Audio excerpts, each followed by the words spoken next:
you ever watch two watercolors meet and just dance?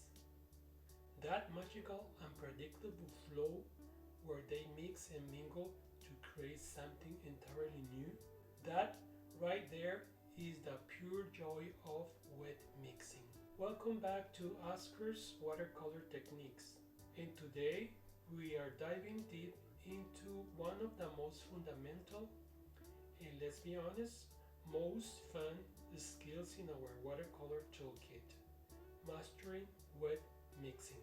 But here's the thing a lot of beginners miss. It's not just one technique.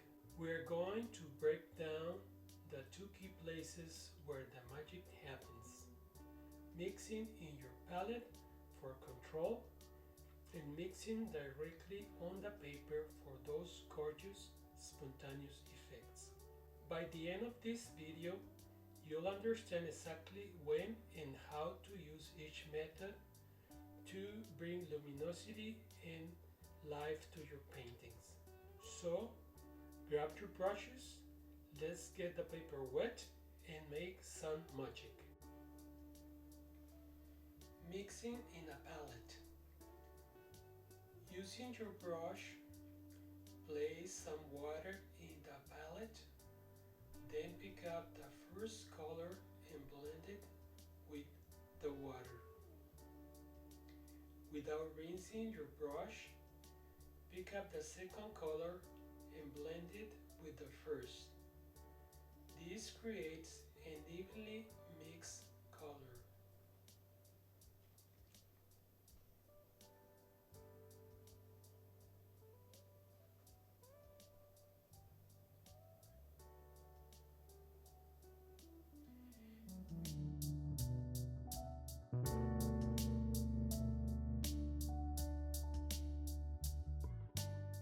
Mixing wet onto the paper.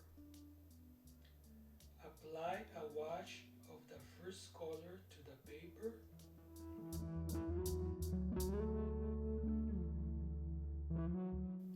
Add the second color while the first wash is still wet. The result will be a partially mixed color with a variegated appearance. And finally, we have these two methods: mixing wet in the palette and mixing wet on the paper.